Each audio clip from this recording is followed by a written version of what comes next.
Okay, a dog is charging.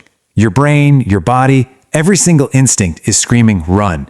You have to fight that urge. Don't do it. Now let's scale things up, way up, to a charging bull. We're talking 56 kilometers per hour. You know that common survival advice you hear all the time?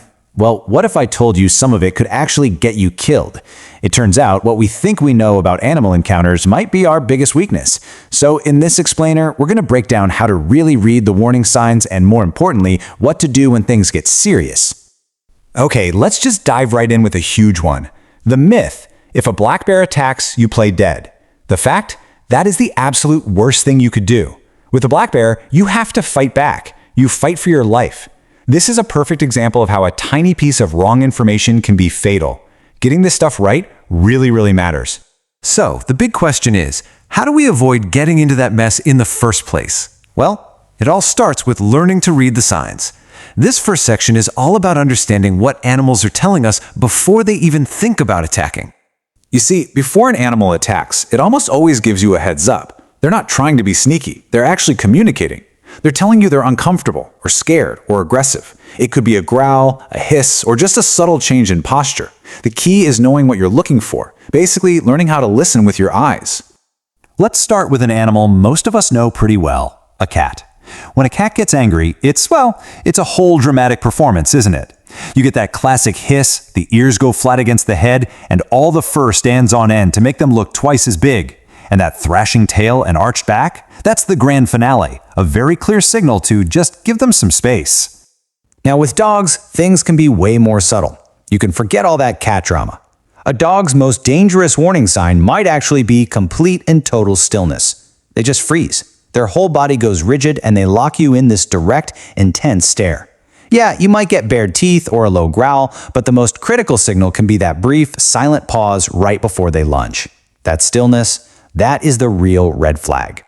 All right, so you've read the signs, but it's too late. An animal is charging.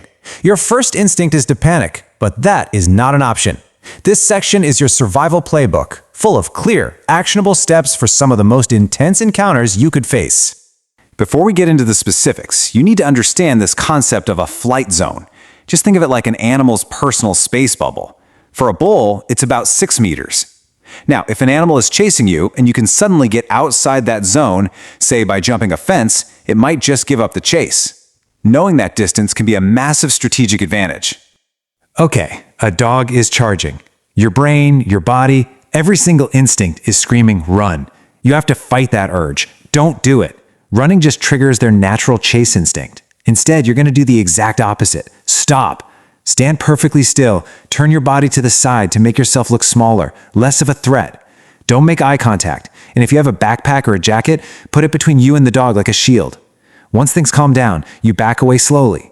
Now let's scale things up, way up, to a charging bull. We're talking 56 kilometers per hour. To put that in perspective, that's much faster than the fastest human on the planet. So the key takeaway here is pretty simple. You cannot outrun it in a straight line. No way. So what do? Well, unlike with the dog, here you do run. But, and this is the crucial part, not in a straight line. You run in a zigzag pattern. A massive animal like a bull just can't turn on a dime the way you can.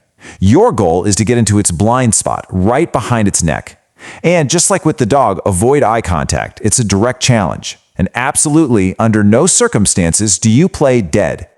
You know, this all brings up a really fascinating point about the connection between us and animals. As canine behaviorist James McMahon puts it, our animals, even our friendly golden retrievers, often just mirror our own internal state. If we're stressed and conflicted, they pick up on it.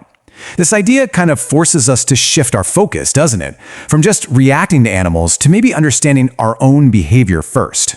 And that brings us perfectly to our final section, the human factor. It's not just about what to do when you're facing down an animal. It's about understanding our own role in these interactions and what our relationship with the animal kingdom really says about us. We usually think of ourselves as pretty weak and squishy compared to animals, but consider this for a second. A fit human can actually outcompete almost any land animal in an endurance race. A traditional hunting technique is literally just to track an animal for hours and hours until it collapses from pure exhaustion. Turns out, we're built for the long haul. So the really crucial point here is that our true advantage isn't brute strength, it's mental fortitude. The very skills we need to survive one of these encounters, the awareness to read the signs, the patience to stand still, the self-control not to panic, those are our species' greatest strengths. So, this all leaves us with a final thought to chew on. We've spent this time learning how to react to animals, but maybe the real lesson here isn't about controlling them at all. What if the key to coexisting peacefully isn't about mastering the animal kingdom, but simply mastering ourselves?